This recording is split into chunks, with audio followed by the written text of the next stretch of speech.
When you talk about bumping a player, it's pretty much great courage.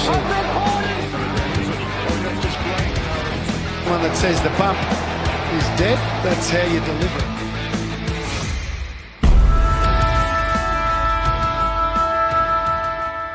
What is going on, YouTube universe? My name is Trent. Some of you guys at home might know me as Zirra for other content that I make on this platform. And welcome to the Hip and Shoulder, where today it's time for another AFL video podcast where we're going to be reflecting on the fallout and outcomes from round 7, which was Anzac Day Weekend, one of the marquee calendar events of the AFL season, and it did not fail to disappoint on many different avenues and many different levels. We had some games that were absolutely spectacular and some other games that might not have delivered on field but have given us enough to get some discussion points going to kind of push the narrative a little bit further. And that is what I love about AFL football. We might not get a consistent round of football every weekend where every single game is just banger after banger, but at least at the end of every round we have stuff to talk about. And as somebody who has a deep passion and love for this game, I really thrive on that fact. So I hope you guys are ready, because yet again we're going to be talking about some rather controversial discussion points, including, and probably some of you might be getting a little bit upset about this and a little bit frustrated, but not as frustrated, I think, as the AFL supporter base in general when it comes to talking about the inconsistencies of the umpiring that we have seen this year. I still try to rack my head around the fact that I didn't think the umpiring could get any worse going off of what we have seen in previous years. But fuck, the AFL fraternity and the umpiring core have come out this year with almost like a competition amongst themselves to try to outdo themselves over previous years, because this year has been, without a shadow of a doubt, the most harrowing umpiring displays that I've seen in a very long time. Some games are just so one-sided with the calls it is not funny, and it almost takes the sting out of games. And whilst there's a running joke with myself and some of my mates, especially with me as a Richmond supporter, you know, talking about umpiring and losing games because of umpiring, it's something I used to do a lot of, you know, over the past couple of years, but I think that is because Richmond have had such a disparity when it comes to the free kick differential and how many free kicks we are always behind the leader and how many free kicks that we have not been given over recent years, even in our premiership years. And whenever I bring up the umpiring, it always opens up avenue for a bit of banter and a bit of jokes amongst friends. But seriously, when I talk about the umpiring, it's not coming from a place of whinging or saying that it's definitely going to change outcomes of games, because there are some games where teams are still beaten convincingly by the opposition. I just feel that the umpiring in general doesn't allow for a more competitive game of football from both teams, especially when one team is getting a better rub than the other. Which leads us into our first game of round 7, which was Anzac Day Eve, Wednesday night football. And might I say, I would love to petition to see Wednesday night football fixtured more often. That being said, I don't think it's going to be the case moving forward, only because a Wednesday to Sunday fixture with only Monday and Tuesday off, I don't think that gives many teams that much of a turnaround for a rest, especially in a season where we're seeing so many players go down with injury. But Richmond and Melbourne went head-to-head at the MCG, as we have seen over many recent years for the Anzac Day Eve Clash. It, to me as a Richmond fan, is one of those games that I feel Richmond, regardless of where they are at in the season, always comes to play. They always live up to the hype and expectation of the game itself. And up until half-time, Richmond were balls deep into this game. And it was something that I expected from our boys. You know, we've had a very rough run this year with injury, and this game kind of solidified that, given the fact that Jacob Hopper and Dylan Grimes both back into the team this week, two players that have come back from injuries, different injuries respectively, but still injuries nonetheless. And Jacob Hopper was arguably, up until that point in time, best on ground for Richmond, if not best on ground as a whole. He came back with a chip on his shoulder and a point to prove, I feel. And I feel there are a lot of people that have been particularly harsh on Jacob Hopper and his start at Richmond because he hasn't really delivered according to expectation, especially when it comes to the picks that Richmond surrendered to get him to the club. You know, on the flip side, his best mate Tim Taranto comes to the club, was within All-Australian conversation. He finished the best and fairest winner for Richmond in the 2023 season. Jacob Hopper spent most of last year out injured and has spent most of this year out injured. And now question marks start to pop up as to whether Richmond have picked up a player who has too many soft tissue injury kind of scenarios going about that maybe bringing him to the club wasn't a good idea. I still love the pick. I still rate Jacob Hopper incredibly as a player. And the way he was playing this particular game, bouncing back from that injury, was solidifying the fact that Jacob Hopper's best is why Richmond went so hard after him in the draft. And then he goes and does another hamstring. And it breaks my fucking heart when that happens, because you've got a player who wanted to stay out on the field. You could see at that point in time when that hamstring went down, he clutched at it. He should have gone off, but he wanted to push through. And some people were questioning whether or not maybe he didn't think he did his hamstring. I think he knew, but he still wanted to give 100%. This is a player that probably should have gone off anyway, and I think he probably should have, because he could have maybe minimalized the length of time he is going to miss by doing so. But this is a player who, in the heat of the moment, the team is still in the hunt for a game and for the win, wanted to put the team before himself and tried to stay out there as best as he could. And he managed to stay out there for a couple more contests, but there was one point in play where he had possession of the ball, got the handball off, but then the run and chase after that kind of made him pull up a bit. And then they cut to the bench with him kicking the absolute living shit out of some drink bottles and the bench, and you could tell at that point in time he knew, and he at least expressed that he knew, that the hamstring was done. And they've announced that it's going to be a 2 to 3 week injury, so it's not as bad as what it could have been, but it's still very deflating, especially in a year where Richmond have been hit with injury after injury. And it's not just to random players, it's to the players that Richmond are not, I wouldn't say expecting, but the players that they kind of rely upon more than the younger kids to get the job done. You know, Kane Corns and some other media quote-unquote experts have been saying that Richmond's engine room have failed to deliver this year. Pretty hard to deliver when your engine room is out injured. You've got no Dion Prestia. Jacob Hopper just comes back from injury and does his hamstring again. Tim Taranto's out. Jack Ross is out. There's 4 of your starting midfield core. Then you've got Tom Lynch and you've got Noah Bolter out. Then you've got Jacob Bauer, who is out injured on reserve. Judson Clark would easily come into our best 22 if had the opportunity, and he's out injured. And then you've obviously got Gibcus and Trezise and the young defenders that we're wanting to bring through the system injured as well.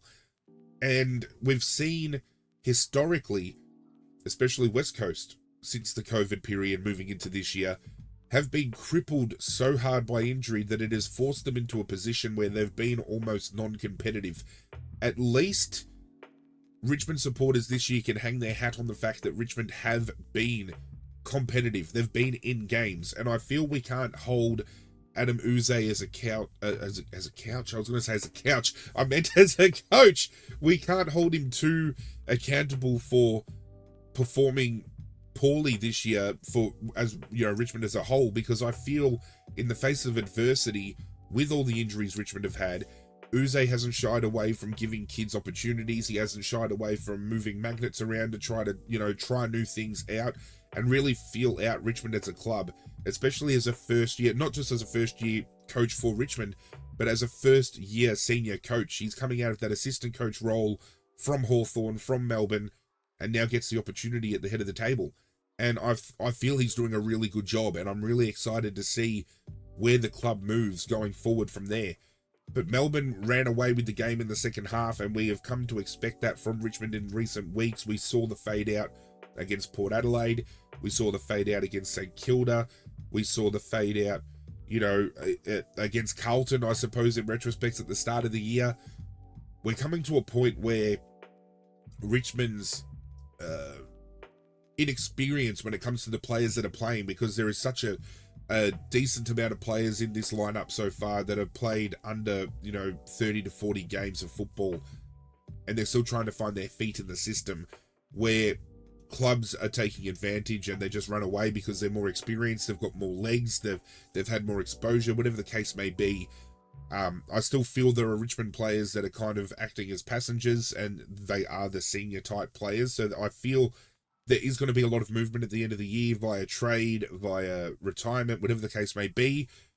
But Melbourne pick up another win, and it's on the back of young kids like Daniel Turner rocking up and kicking 3 goals. He hadn't kicked a goal before this game. 4th game, I believe it was, kicks 3, one of their best on the night. Max Gawn, best on ground by a country mile.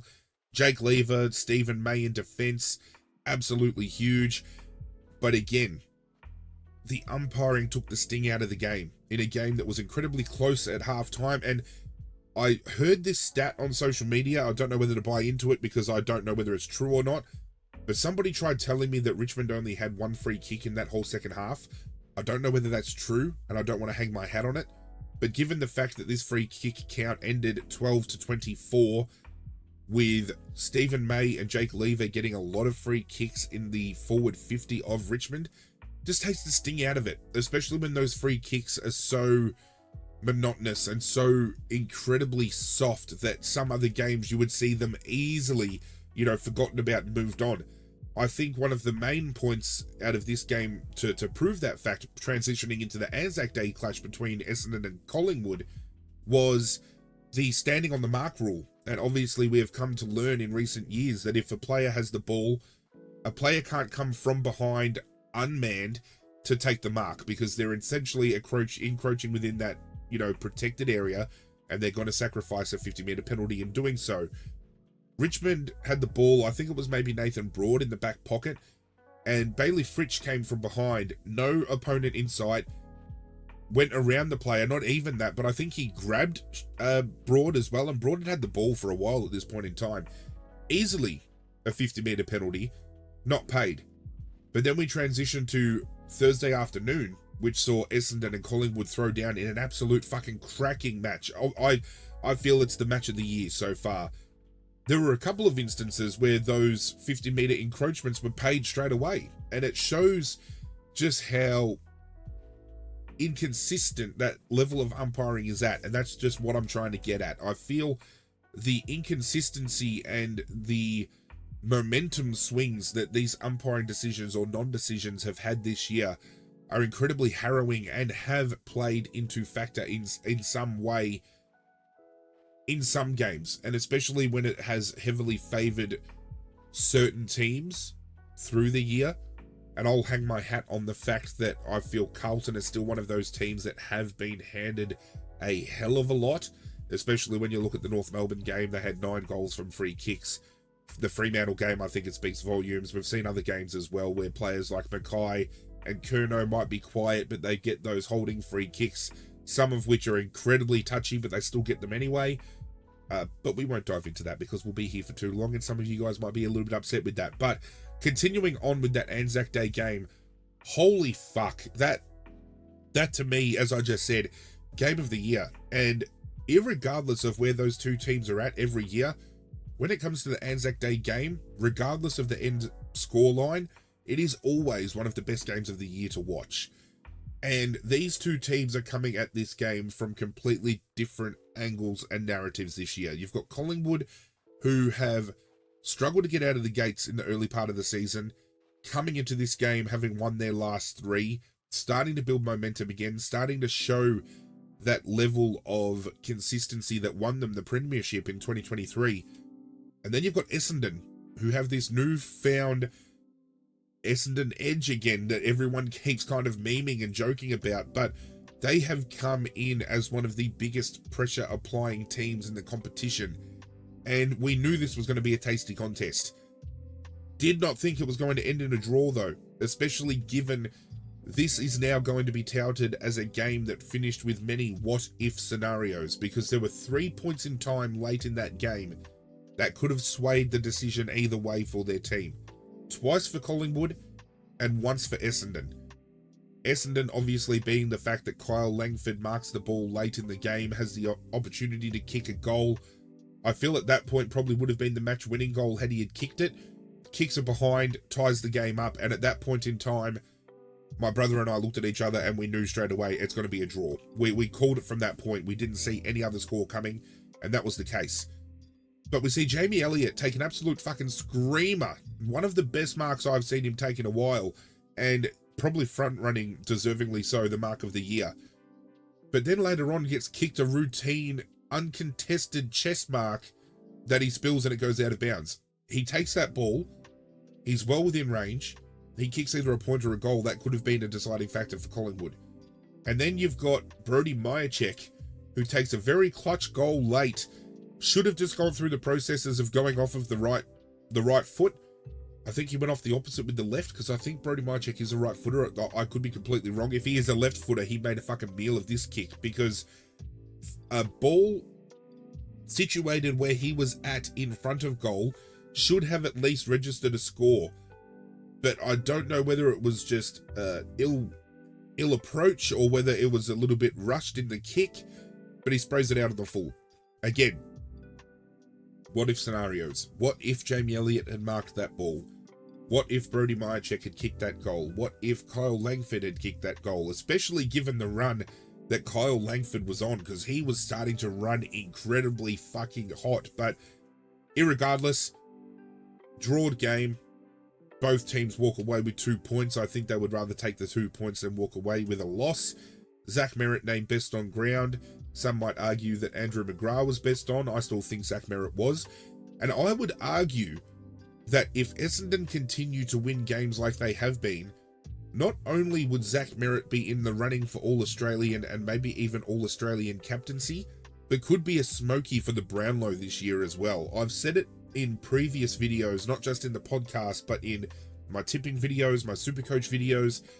I feel Zach Merritt is incredibly underrated in the fact that not that, you know, not many people acknowledge him as a good player, but I feel not many people are talking about him as being a good player. I really rate Zach Merritt. I always have. Last year, he had a huge year. Not many people spoke about it. This year, he's gone to a new level. He's really taken this leadership role at Essendon under his wing and fucking ran with it. And I feel there needs to be a bigger conversation about him, because he is having one hell of a fucking season. And as I just said, a season worthy of a Brownlow and All-Australian captaincy. I don't know whether you agree. Feel free to argue with me in the comments down below. But fuck, he is impressive. That wasn't the only game for Anzac Day, however, because later that night we saw GWS host Brisbane down at Manuka Oval, and some people have argued that maybe Anzac Day should be left for just Collingwood taking on Essendon, so that's going to open up a discussion point in the comments down below. Let me know what you think about the fixturing this year. Should Collingwood and Essendon be the only team to play on Anzac Day, or do we welcome opportunity for another couple of teams to play later that night to kind of push that Anzac Day narrative a little bit more? I personally love it, because I think it gives not opportunity for other clubs to get involved, but given that it's such a marquee point of the year, any time we can get the opportunity to pay respects to the Anzacs, whether they're past, present, or future, I will happily take it. That being said, this was an absolute demolition derby, and Brisbane, I felt, came out roaring, and then at second half they came out purring, because it was just an absolute tailing up by GWS, and it's really starting to put question marks around many people at Brisbane and asking what the fuck is going on. Now, we spoke at the start of the year, a couple of rounds in, as to whether or not this whole pre-season debacle with Bris Vegas and, you know, the trip that they had and the fallout that went on, all allegedly, mind you, because we still don't know what did actually happen. We're just going off of reports. We are in a position now to start questioning what the fuck is going on. I'm just lost for words. This is a team that has consistently over the last couple of years played finals football, made the grand final last year, and were up in it for a very long period of that game. and they've come out this year playing like a shadow of their former selves. And reports all this week have been, is this the end of an era at Brisbane? We don't know what era we're talking about here, because they haven't really had an era. It's been an era of maybe runners-up. It's been an era of participation.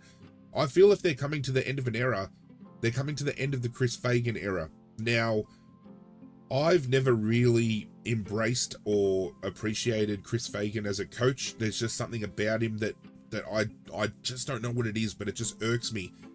But I feel with the list he has had and the failure to deliver, it just equates to asking how he has survived so long at that club, when other clubs would have tossed out their coach a lot fucking quicker for a hell of a lot less. I don't think Brisbane make the top 4 from here, especially with how other teams are performing. They're very well in the mix to maybe even miss the top 8 entirely. And we know historically over recent years, there is always a team that finishes top 8 the year prior that then does not make the top 8 the following year. Brisbane is slotting into that category quite convincingly. And again, this is a team that has a list that should have already delivered multiple premierships in my eyes. And I don't understand where the breakdown is going on. I don't know whether they need a new coach at the head of the table. I don't know whether they've invested in heavy contracts for the wrong players. I still feel they should not have signed Eric Hipwood on that long-term deal that they have done, where they could have invested money elsewhere. I still feel that they might be too dependent on certain players to get the job done. Whether or not they are too reliant on Kadean Coleman off that halfback flank to get, to be a playmaker, I don't know what it is. It's just watching somebody try to run an egg and spoon race and they're making fucking scrambled eggs instead. I don't get it. And on the flip side, GWS continue to show that they're one of the premier teams in the competition this year. And some people are questioning whether or not the teams they have defeated this year put them in a greater stead than others, because some teams this year that have had a good run have had more favourable fixturing in the way of the teams they have played. But you can only take on the teams that are put in front of you, and each and every week we are seeing different teams perform at different levels. I mean, we saw West Coast coming into this week's game win their last 2, going for 3 in a row. I don't think anybody would have expected at the start of this year West Coast would ever be in a position to be going for a 3-peat of wins at all. So it's just very admirable to see a club like GWS that has had a lot of question marks around them since that 2019 grand final where they got absolutely smacked. They've had retirees, they've lost players to trade. They were kind of in no man's land for a bit, and this year they've come out swinging to the fucking hills. And a lot of people might have thought coming into this game, without Toby Green, they weren't going to get the job done. I probably would have been more invested in tipping Brisbane if they had lost Jesse Hogan as well, but they managed to get Jesse Hogan off of his suspension. But then you insert a player like Darcy Jones, who plays his first game for the club and shows that yet again, GWS have a live wire X-Factor type player to come through the system that can change the game and turn the game on its head. This is a club that I don't think anybody expected to rise to the level that they have since Adam Kingsley has took over. And I just have to applaud Kingsley as a coach and the systems that he has put in place to allow GWS to thrive. And then you look back at Brisbane, and they've got the list where they should be thriving. Do they maybe lack the systems that aren't allowing them to do so? Port Adelaide versus St Kilda. If we want to talk about umpiring, then maybe this might be one of the games to discuss the umpiring about, because a lot of people have said St Kilda lost this game based on umpiring calls and non-decisions, because a 10-point game and a 10 to 25 free kick differential for that game in the way of Port Adelaide. Many would argue 15 more free kicks is going to, it's going to cost you on the scoreboard. It's going to take momentum out of the game, especially with location of those free kicks, location of non-calls as well. I definitely feel St Kilda could have made a better run for this game had that umpiring been less one-sided. But to say that it cost St Kilda the game, I feel is a bit of a reach, because had Port Adelaide kicked straight, the game might have actually been over at halftime anyway. So again, it's one of those scenarios where we can talk about the disparagement of the umpiring and the decisions and being so heavily weighted one-sided, but then looking at straight facts as well. When you look at scores missed, when you look at inside 50s and all those kind of numbers, Port Adelaide was set up to thrive in this game and win quite convincingly anyway. So it's a nod to the hat, if anything, to St Kilda for finishing within that 10-point range, having that 15 differential in the free kicks as well, and being played in Adelaide, which most teams do struggle to perform against Port Adelaide and Adelaide at that ground. I think what we need to talk about most coming out of this is the fact that Ross Lyon, for whatever reason, seems to escape media scrutiny when it comes to the underperformance of St Kilda. Now, some would argue St Kilda overperformed last year in making the finals. I feel they've got a list to make finals football and play at a consistent level. They're definitely underperforming compared to last year. That's no fucking, I think everybody can understand and see that. But players and teams that have been suffering this year have seemed to have amounted to the coach getting heckled or kind of put under the spotlight. You've got Luke Beveridge, and I still feel Luke Beveridge deserves everything he fucking gets with the media, because there's still something going on behind closed doors we're not aware of. I'm convinced of that. I'll continue to wear my tinfoil hat because I definitely think there's some conspiracies going on. But you've got Luke Beveridge consistently thrown under the bus this year. Again, deservingly so, but thrown under the bus. Sam Mitchell has been spoken about often because of Hawthorn failing to deliver. Obviously, Adam Simpson in recent years, constantly spoken about with West Coast. Alistair Clarkson now in conversation because of how North Melbourne are continuing to run. And yet St Kilda are having a terrible year. But where's the conversation about Ross Lyon? I didn't really think about that until piecing this video together and kind of working out what we were going to talk about. And then I realized, hang on a minute, we actually haven't had many direct ill intent or ask questions of Ross Lyon as to why they are underperforming, or being a little bit more critical and harsh when it comes to those questions being asked. Kane Corns has suggested this week that because Ross Lyon is a intimidating figure by stature, and he is, I've met him before, and he definitely does have that air about him.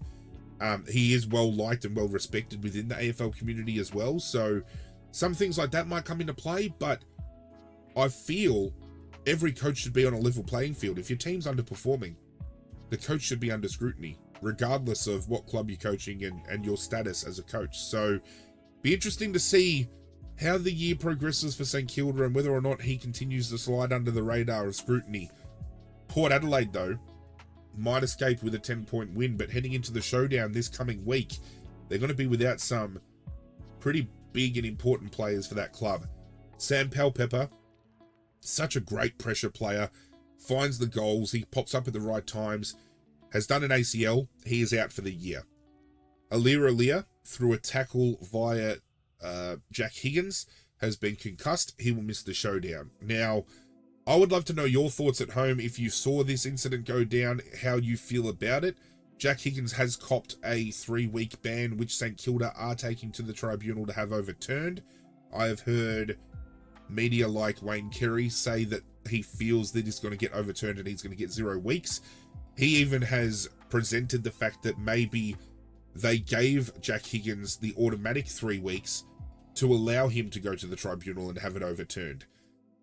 I argue Aliir might have added to the impact by the way he was trying to get rid of the ball. Had he not gotten rid of the ball, he could have opted to brace for contact. He did have a free arm. One was pinned, but he had one free, which was obviously holding the ball. He tried to get rid of it.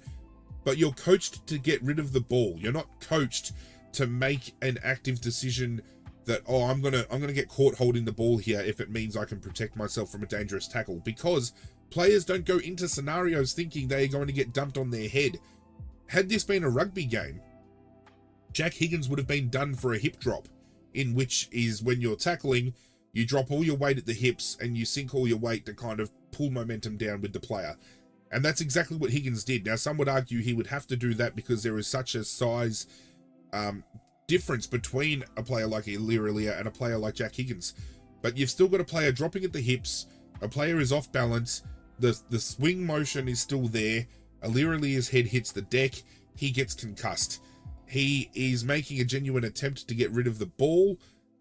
In that split decision, it's basically seconds between, so I don't think you can hold him accountable for that. I still feel Higgins should get a suspension because, again, precedence has been set this year. If he gets off, it opens up a whole fucking can of worms that's going to be discussed next week. But in saying that, Connor Rozee also injured as well with a hamstring. He feels he might get up for the showdown, though I'm not too sure about that. But if they go into the showdown with no ZirraTGK, no Sam Powell-Pepper, no Connor Rozee, 3 big players for that club. And even, if they get ZirraTGK back the following week, missing Rozee for a couple could be harmful for them because he is such an exquisite user of the football. That being said, they take what they can. In the heat of the moment, they get another 4 points on the board. Again, taking advantage of a little bit of a favourable fixture with them running at home. But you take what you get. And if you're fixtured to play at home and you pick up those wins, no fault to your own. You're just dealing, you're playing the hand that you got dealt.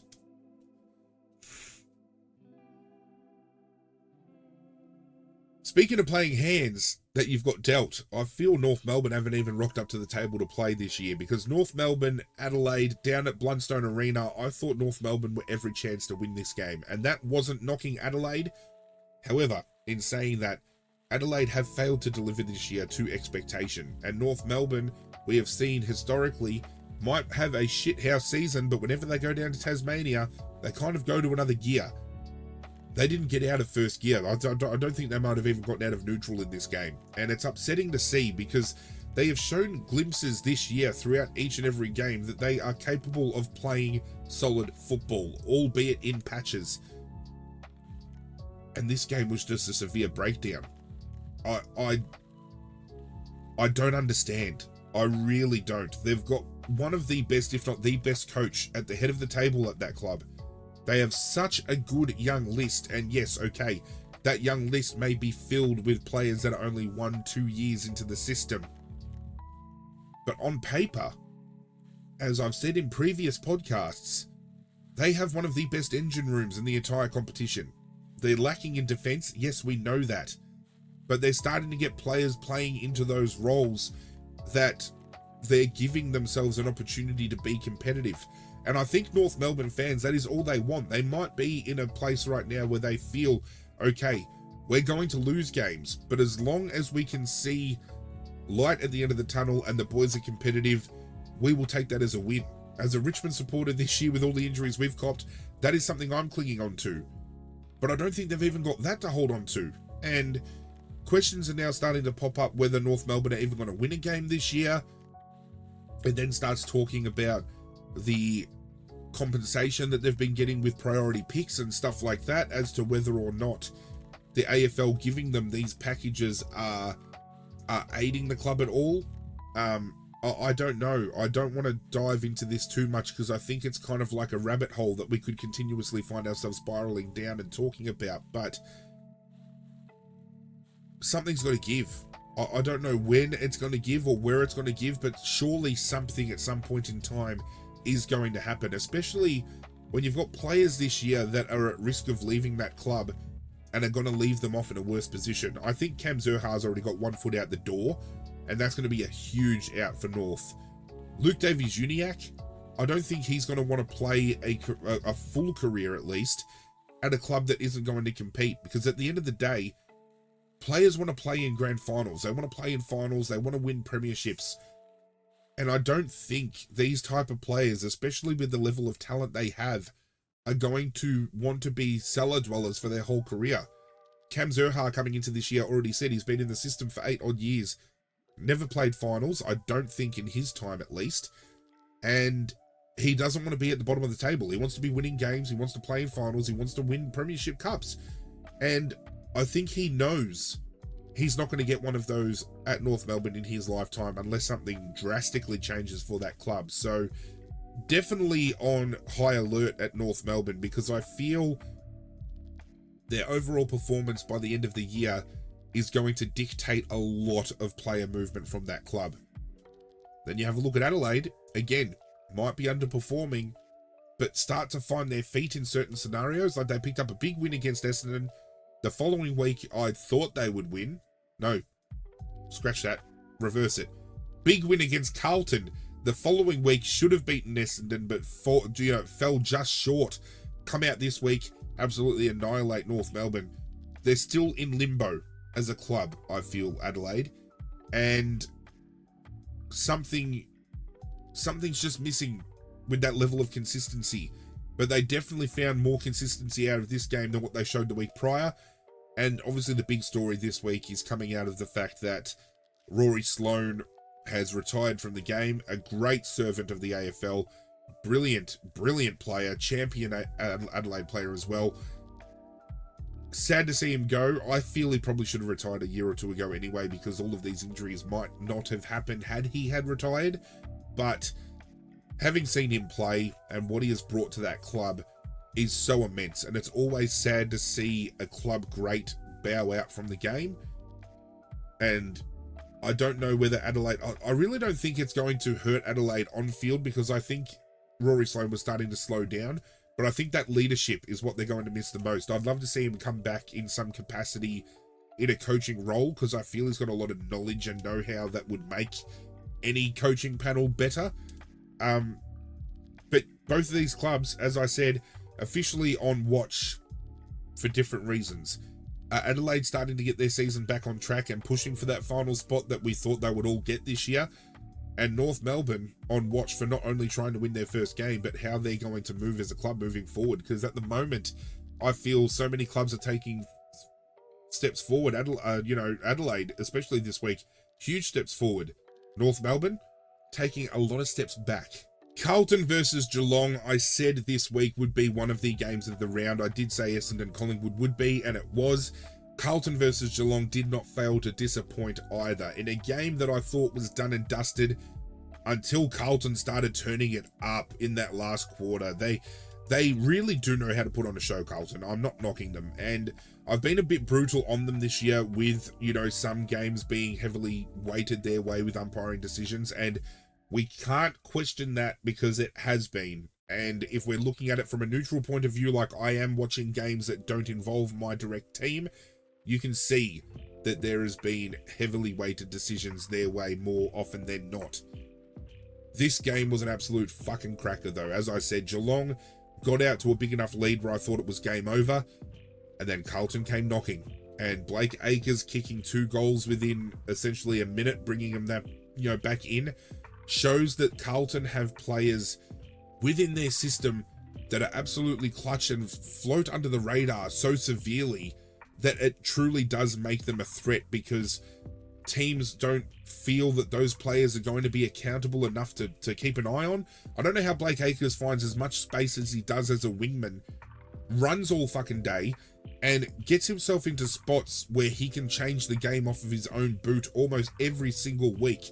Matt Cottrell really starting to stand up as a X-factor, like game changer type of player. Sam Walsh coming back into this Carlton midfield has done them fucking wonders. I tipped him at the start of the year to be the Brownlow medalist. He has come back into this team with that Brownlow medal type form. I don't think he's going to win it, because I think missing those first, 4-5 odd games of the year, it's going to hurt him. But that being said, I don't think he cares about that. If he can get Carlton into a finals position, into a grand final position, into a premiership position, I feel he would take that as a player over that individual accolade of winning a Brownlow medal. And Carlton this year consistently still keep finding a way to step a level up after each game. They lost this one obviously against better competition, and I think the question starts to get asked as well as to whether or not Carlton can hang with the big boys. Now, they beat GWS the week prior, but we've seen them lose some games that they shouldn't have lost, and then some teams that they're coming up against in the coming weeks are really going to be a tale of the tape. I think they do have Collingwood this coming week. They've just lost to Geelong. So they're really going to start to get tested over the next few. And if they can pick up a few wins on the next, few games, I think they really solidify the fact that they are a true premiership threat. I feel out of all the teams kind of in the top 4, top 5 mix, Carlton are probably the ones that still have question marks over their head for me, because there's still a little bit of inconsistency in their game. And that's just from a personal take, and that's just an opinion that I have. We're all obviously going to have different opinions, different takes, different viewpoints. But I think teams like Sydney, GWS, Geelong, even Melbourne to a certain extent, have shown a little bit more at times. Probably not Melbourne as much, but I think definitely Sydney, GWS, and Geelong have. But as much as Geelong won this game, it's to no discredit of Carlton. This was a great game to watch. Geelong, again, fueled by Jeremy Cameron kicking 5 goals, getting a handful of disposals. And to think, Geelong are sitting 7-0, undefeated, in a game coming off of this weekend where I don't think Tomahawk kicked a goal. And there's been another couple of games this year where Geelong have had decent quality opposition. Tomahawk has not scored, and yet they have still won a game. I can't remember there being a point where Geelong has looked as dominant as they have without Tom Hawkins being a part of the conversation. That is what makes Geelong so incredibly good this year, because they're winning games without the usual suspects standing tall. I mean, Jeremy Cameron's going fucking bananas every week, and a player of his caliber getting 15, 20, 25 disposals a game, absolutely unreal. Brian Myers, the stats speak for themselves. I think when he doesn't get over 20 disposals in a game of football, I think they're like 4 wins and 9 losses. But when he does have that 20 plus, they win more often than not. His ability to feed players around the ground is sensational. Again, Max Holmes transitioning out of a midfield wing role, moving to half back, has reignited his career in a different way. Cam Guthrie comes back in for his first game of the year, slots into that defense. He played more of a defensive role from what I saw, rotating from defense into the midfield, but he played incredibly well. Nobody expected Geelong to be here because of their aging demographic, because of the players they have lost, and it just really leaves me lost for words at point, because this was a team I didn't expect to make the top 8, and at the moment, over the last couple of weeks, I think they've proven they're going to be a top 4 lock. If they don't make the top 4 this year, I think that there's something wrong. From this point in time, with the brand of football they've shown, they should not miss that top 4. But again, you question the opponents that Geelong have had, and have Geelong had a soft run against some teams that have put them in a better position. Again, though, you can only play the teams that are presented in front of you each and every week. So I feel those decisions are kind of a little bit redundant, but regardless of the fact, Carlton still playing good football, Geelong playing a little bit better, deservingly so, sitting 7-0. Who would have thought?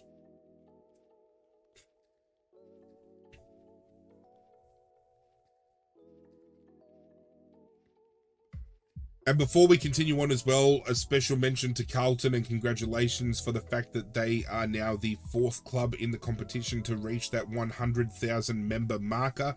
Obviously, Richmond, Collingwood and West Coast prior to that have made that mark, and it's always good to see clubs thriving and those memberships lifting. So as much as I have preconceptions about some Carlton supporters and their fan base with stuff that I've kind of endured over the years, congratulations to you guys. It's always good to see clubs getting love and admiration from the fans as much as they have been. Fremantle Bulldogs. Holy shit. I was quite convinced that Fremantle would bounce back this week, and they did. But again, where are the Bulldogs at? I really do not understand. This was a game that pre-game Liberatore was to come back in and was a late out due to food poisoning. So we saw Caleb Daniel recalled from the emergency list to come in. I believe Daniel was the starting sub. No fucking surprise. Riley Sanders gets completely omitted this week, ends up having 30 plus disposals in the VFL and absolutely dominated. He is a player that should not be playing VFL. This is one of the best kids out of that draft. He has been one of the better pressure players for the Bulldogs when given opportunity to play. And the Bevo effect is still very much in effect. Caleb Daniel is not a starting sub. Riley Sanders should not be playing VFL football if he is fighting fit and still competing at a good enough level to play at AFL, which he has been. He hasn't put in a performance yet that is deserving of him being dropped because he has shown glimpses each and every game. No Liberatore. Ugle Hagen's still out for personal reasons. I don't know what's going on there. We're not going to divulge because we might make some assumptions and be incredibly wrong with it. I don't know. I really don't know. Bailey Dale again, stand out for the Bulldogs and showing that he shouldn't have been starting sub like 2-3 weeks ago. There's going to be an exodus at the Bulldogs. I can feel it. There is going to be a lot of players leaving. I feel there is a lot of disgruntled players at the club. There is a lot happening. I can feel it in my bones, and I always have to stick with my gut because when I get a gut feeling about something, those who know me know that gut feeling brings things into fruition. And I'm definitely feeling that either Luke Beveridge needs to leave that club or there is going to be at least 4, 5, 6 players that leave that club at the end of the year. Big call? I don't know. You let me know. But there's definitely something going on that we are not aware of, especially when it comes to team selection. If I was a part of the Bulldogs board, I would be questioning the selection of some of these rounds. I really fucking would. On the flip side, Fremantle, holy shit. An impressive game from start to finish, but on the back of Nat Fyfe turning back the clock, one of the best games I've seen him play in recent years. And it brings a discussion point up that I had with a friend of mine over the weekend. Players playing in positions that they should always have been played in, as opposed to the roles that we have seen them play in previous years. Fyfe now gets full-time midfield minutes instead of being utilised as a key target forward, and have a look at how Fremantle are performing this year. Isaac Heaney, taken out of the permanent, forward role, played as a midfielder, and should be front-running the Brownlow. There's no just coincidences to the fact that these teams are performing better because players are being played in the positions they should be getting played in, setting up within systems that are working. This is where the Bulldogs are failing because they've got the players to be utilised and they're not being utilised properly. As a neutral supporter, it drives me fucking insane to see so many Bulldog supporters coming out protecting Luke Beveridge and his decisions, because I feel the decisions he is making is killing that club. Plain and fucking simple. And I don't know whether there's going to be many people that agree with me. I know some might, I know some won't. Again, that is the power of being able to have creative discussion. So again, let me know in the comments down below of this video if you think the Bevo effect is definitely something that exists, because I know it does.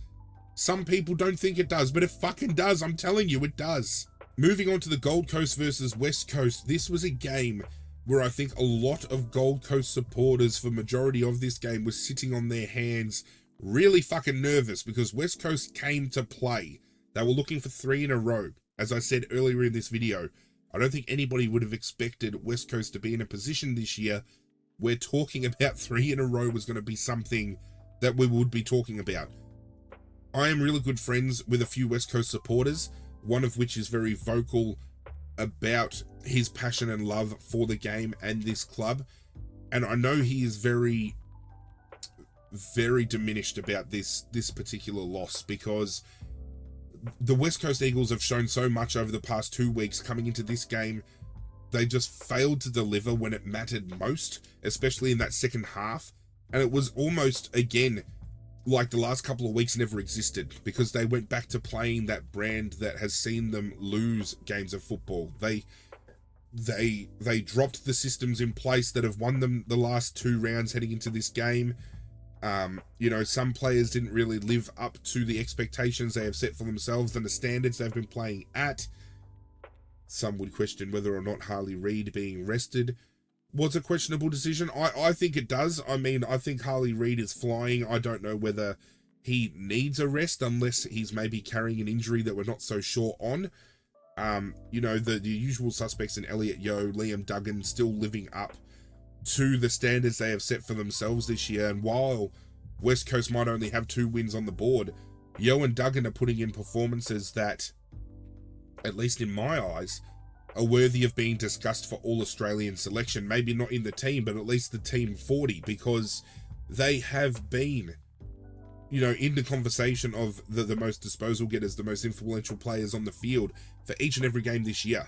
And that brings the discussion point up again of whether or not the teams that are losing don't get enough, well, the players for the losing teams rather, not getting enough recognition when it comes to Brownlow votes or All-Australian and stuff like that, because I feel Elliot Yeo is having a year where he should already have a sizable amount of Brownlow votes. Elliot Yeo should be well within contention for the All-Australian this year.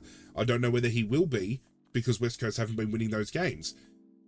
On the flip side, as much as it was upsetting for West Coast fans to see West Coast lose, Gold Coast still, to me, are in a position here where, again, the word limbo gets brought up, because we don't know where they're at. They come out and have a solid start to the year, then they drop off a bit. They struggled against West Coast, but they managed to find enough footing to get a comfortable win in the end. But should it have been as close of a game throughout, given where both lists are at? You'd probably be a little bit more lenient towards the Gold Coast, given that they're playing a lot of kids this year. But that being said, with a more experienced list and a list that is touted to be in finals contention, you would think that we would be seeing a more consistent football played from them. The usual suspects, though, went absolutely fucking off in this game. Jared Witts was huge, Tuke Miller, Noah Anderson, Matt Rowell, Sam Flanders, all doing their job. And Gold Coast this year could, speaking of All-Australian, could very well have all of those players within conversation. I think Flanders, Miller, Anderson, and Rowell would at least all be in conversation for the top 40, and I think at least 2 or 3 of those players are in the All-Australian squad right now, especially Flanders, Anderson, and Rowell.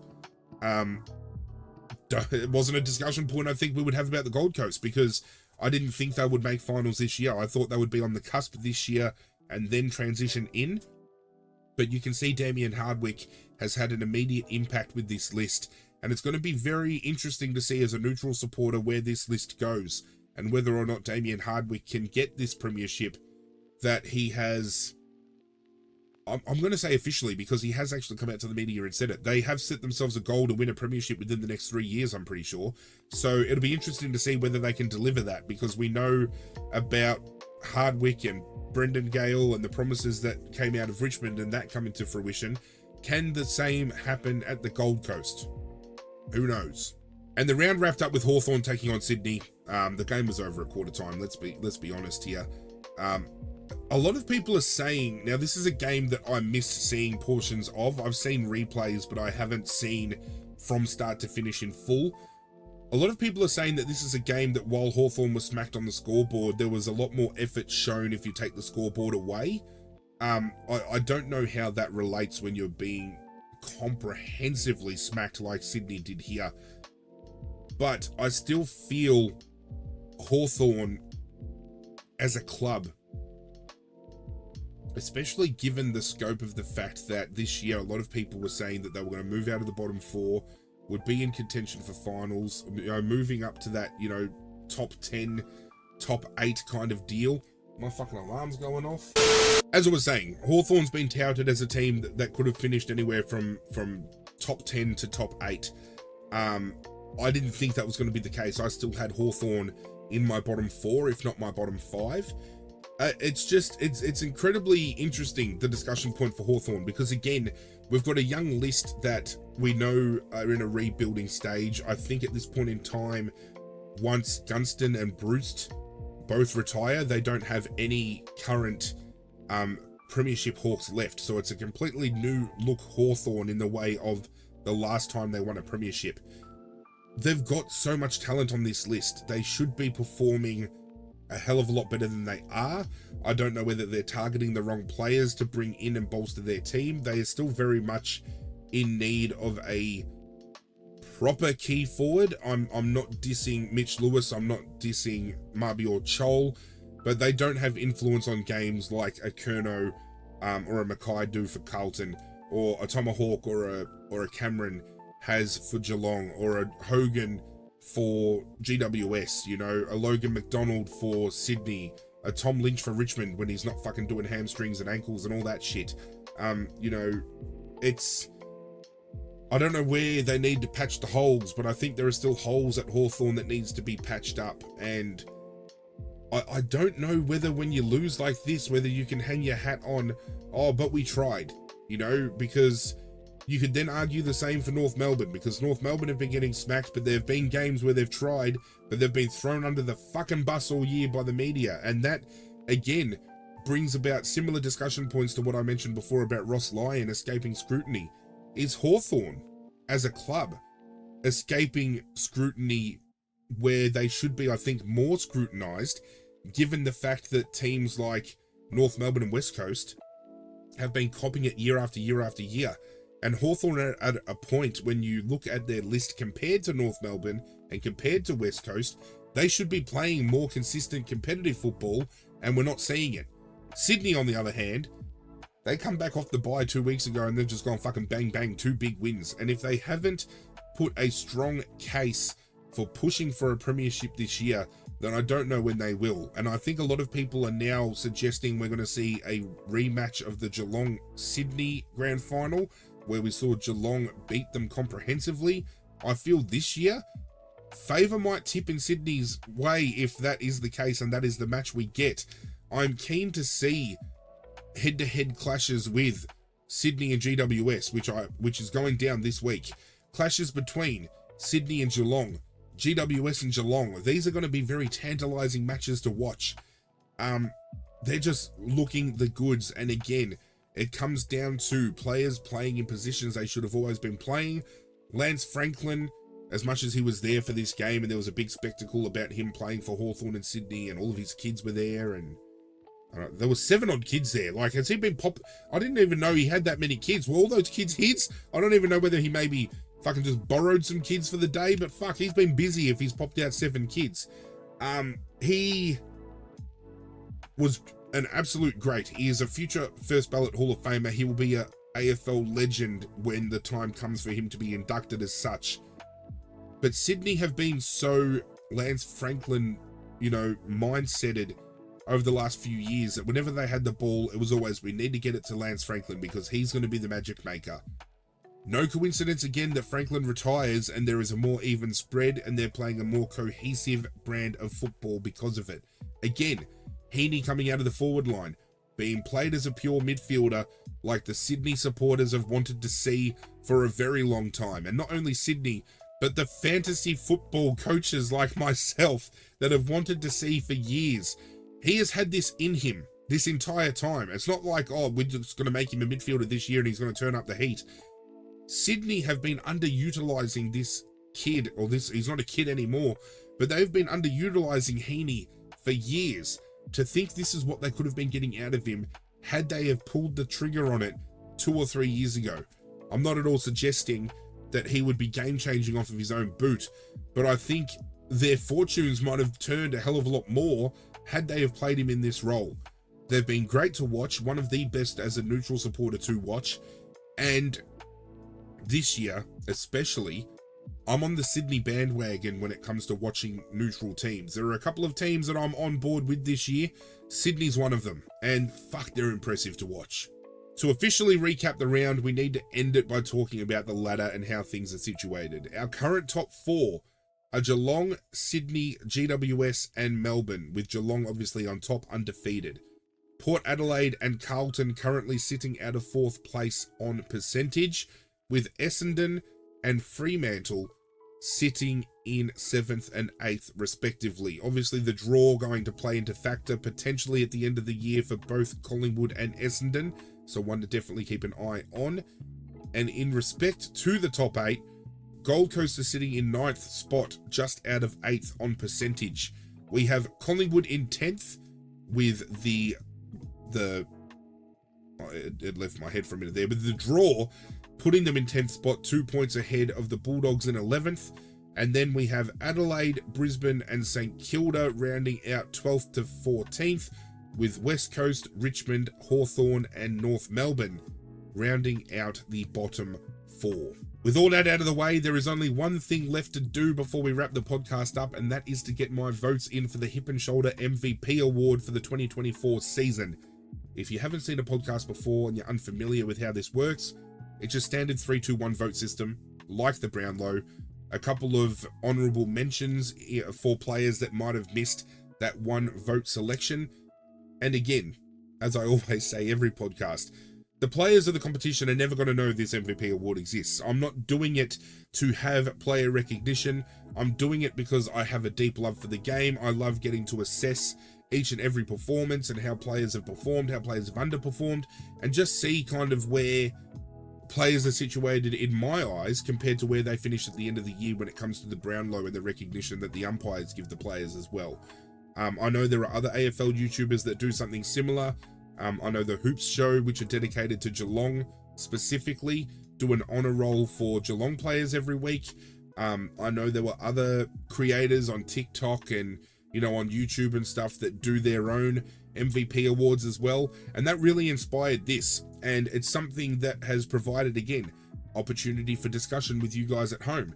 You know, letting me know whether, you know, I've given votes to the right people, if I've overlooked people. So again, when it comes to this portion of the video, do let me know if I've missed players, or you agree with where I'm at, or you just want to have discussion about how players are performing this year. Comment section is always open for discussion, whatever the case may be. So get into it. That being said, turning our attention to the first match of the round, Richmond versus Melbourne, I had Ed Langdon and Trent Rivers from Melbourne stiff to miss, with Thompson Dow from Richmond just missing out on the one vote as well. I did give the one vote to Daniel Turner, fourth gamer, 3 goals. I feel the goals he kicked at those points in time were incredible momentum shifters for Melbourne. Very hard to look past him this week. 2 votes goes to Jake Lever. Absolutely towed us up in defence, even though there were some questionable umpiring decisions that went his way. Richmond fell into the trap of just bombing the ball long, and Melbourne are going to lap that up every day, whether it's Lever or whether it's May, and Lever absolutely ate it up. And best on ground was Max Gawn. He got the best on ground medallion, and deservingly so. He is the epitome of a player that deserves to win a Brownlow medal, but because he's a ruckman, I don't know whether he's going to get enough recognition, but he should have a handful of Brownlow votes, and I would love to see him win a Brownlow because his influence for this club is absolutely understated, and he's always in a position to be honoured as the best and fairest player in the league. Again, though, I think we've just come to expect the fact that Brownlow medals are won by midfielders. It's not the 70s or 80s anymore, people, so I don't think we'll ever see a full forward or fullback or a fucking ruckman win it, but if any ruckman is going to win it, Max Gawn is the man. Essendon Collingwood, Anzac Day Clash. Nick Martin and Darcy Parish from Essendon stiff to miss, with Nick Dacos from Collingwood stiff to miss the one vote as well. I did give the one vote this week to Kyle Langford. Had he had kicked that goal at the end of the game to win Essendon the game, I beg the question whether or not he might have been given the best on ground medal, because he would have finished with 5 goals, kicking the match winner. He kicked the 4, and I think the 4 that he did kick, especially the 2 or 3 late, were huge in bringing the game back into contention for Essendon, and one of those goals, I believe, did actually put Essendon back in front. So in the grand scheme of things, Kyle Langford kept Essendon in that game and gave him every opportunity to win, so he deserves that one vote. 2 votes goes to Andrew McGrath. Had a huge game, arguably could have been best on ground, but I gave the 3 votes just like he'll probably get for the Brownlow. Zach Merritt, best on. We had the discussion before. Can he be All-Australian captain? Is he a Brownlow smoky? Who knows, but he gets the 3 votes again for me this week for the MVP. GWS Brisbane, Harry Himmelberg and Josh Kelly from GWS stiff to miss this one. Hugh McCluggage from Brisbane stiff to miss out on the one vote as well. I did give the one vote to Lockie Whitfield, who I have said all year I think is very well in career best form. He's an All-Australian lock at this point for me off of halfback as well. Incredibly great player. Finn Callaghan in the 2 vote slot.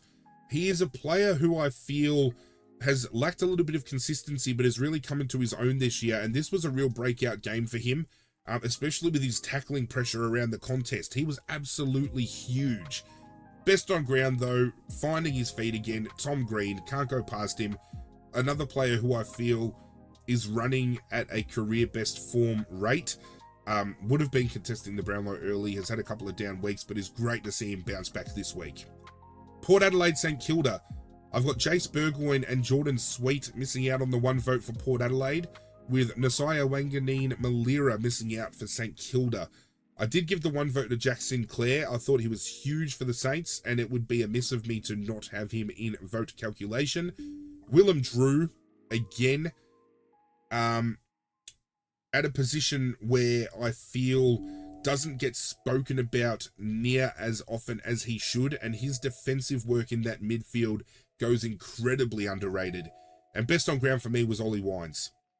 He just was an absolute bull around the contest. His pressure was up, he racked up a lot of the ball, and on the night was arguably one of the best on field and would probably be in Brownlow contention for this match as well. Adelaide versus North Melbourne, stiff to miss. I have Colby McKercher and Harry Sheasel for North Melbourne, who, although beaten soundly, both had impressive games of their own, with Lockie Scholl and Jake Saligo missing out for Adelaide. Jake Saligo having a breakout year for the Crows. The 1 vote I gave to Isaac Rankin, again, a player who I feel isn't consistent enough but has the ability to change the game off of his own boot, and this was one of the better performances I've seen from him for a while. Obviously the best was the win that we saw them pick up against Carlton a few weeks back, but this was a really good outing for him. 2 votes this week goes to Jordan Dawson. A lot of people might have argued that maybe he could have gone for the 3 votes with the amount of meters gained he had and some of the other stats, but I think Rory Laird's performance overall was very much deserving of the 3 votes, especially the fact that he had 13 clearances for the game. Now, obviously, playing against North Melbourne, people would argue that a player of Rory Laird's capabilities would have 10 plus, clearances for the game. But Rory Laird, again, I feel is a player that not many people discuss too much of and definitely needs to be in conversations. Having a down year this year, but it's no coincidence that, when Laird and Dawson start performing to their fullest, that Adelaide's favours start to turn. Carlton Geelong. As much as I would have loved to have had him in the votes this week, Blake Acres is stiff to miss for Carlton, with Brian Myers stiff to miss for Geelong. I gave the 1 vote to Patrick Cripps. I thought his ball use around the ground was absolutely sensational. He's not having that Brownlow consistency year that he had, but he's still building a very consistent year, and he has been one of Carlton's best from the get-go. Sam Walsh gets the 2 votes for me this week. Since coming back into this team, he has just gone completely fucking bananas, and he's just slot back in with that finals form that he had coming out of 2023. And best on ground for me was Jeremy Cameron. He kicks the 5 goals, has close enough to 20-odd disposals. He's having a really good run this year, and it's no surprise that this man is popping up in big ways, and Geelong are flying as much as they are. I feel this man is key to Geelong's success. Fremantle Bulldogs. Stiff to miss for Fremantle. I've got Andrew Brayshaw and Bailey Banfield, with Adam Treloar and Marcus Bontempelli stiff to miss for the Bulldogs. From the Bulldogs, however, I've got Bailey Dale. Again, a couple of weeks ago was starting sub, has come out the last couple of weeks absolutely firing, and was easily best on ground for the Bulldogs this week. The 2 votes goes to Caleb Sarong, just doing Sarong things. He is a great player to watch. He's one of my favourite non-Richmond players to watch in general, and I just love how he goes about his game. Best on ground for me, though, Nat Fyfe, turning back the clock and putting on a fucking performance and a half. Well deserving, and it is great to see that he still has this level of football in him. Gold Coast West Coast. Liam Duggan, stiff to miss from West Coast, as well as Elliot Yeo, with Jake Rogers and Sam Flanders stiff to miss from the Gold Coast. I gave the 1 vote this week to Matt Rowell. It was hard to split the 1 and 2 votes here. I could have very well given Matt Rowell the 2, but I've opted to give Touk Miller the 2 votes here. I should probably also say maybe Jared Witts is stiff to miss too, because I didn't give him votes, but I went Touk Miller for the 2, and I've gone Noah Anderson for the 3. And again, as I said during the recap, the usual suspects, Anderson, Miller, Rowell, stepping up, and when Gold Coast are winning, these 3 are always going to be in that conversation. And to end the round off, Hawthorn Sydney, I've got Jake Lloyd and Errol Goulden stiff to miss from Sydney, with Dylan Moore stiff to miss from Hawthorn. However, I do have the trifecta of Sydney players for the 3-2-1, giving the 1 vote to Oliver Florent. He is a player that has so much X factor about him. This year has probably been a little bit thereabouts, but definitely played out of his skin in this game. The 2 vote goes to Isaac Heaney, gets the job done, hits the scoreboard, racks up possessions, kills it in clearances. What more could you want from a player? And the 3 vote goes to Nick Blakey, who I think is a dark horse for All-Australian. I really rate this kid every single year, and I feel he is a player that, again, doesn't get enough conversation about him. I wouldn't go as far as, I don't know if it was Kane Corns that said it, saying that Nick Blakey has the makings of being the #1 player in the competition. I don't know about #1. When we're talking about defenders, maybe, because he's got the capability of it. But regardless of that conversation, he was definitely best on ground for me this week. With those votes out of the way, all the names that are going to start rolling through on screen are players throughout the year that have polled at least 1 singular vote. And the list is starting to grow. I'm glad I'm keeping an active, eye on this list, because if I miss a player here or there, it's going to throw everything out of whack. However, we do have a definitive top 5, and there has been a lot of shifting within my top 10, but top 5 starts with the 5th place tie between Jeremy Cameron from Geelong and Jack Steele from St Kilda, both on 9 votes. In 4th place, we have Tom Green from GWS on 12 votes. In 3rd place, we have Caleb Sarong from Fremantle on 13 votes. In 2nd place, we have Isaac Heaney from Sydney on 16 votes. And just edging him out this week after being tied for 1st place for the last few rounds, we have Zach Merritt from Essendon on 17 votes. And again, I feel Isaac Heaney would probably be winning the Brownlow, but Zach Merritt is going to give it a red hot shake. That is it for today's video. I do hope you guys enjoyed and do appreciate, everything that I'm trying to do with this channel. Doing these podcasts does take a lot of time to kind of prepare and nut out what I'm going to talk about, and I do appreciate all the love and support that these videos have been getting. Some people might say, oh, they're only getting a handful of views. What are you talking about? But you know what? That's more views than I expect them to get, especially with the fact that we are still establishing this channel.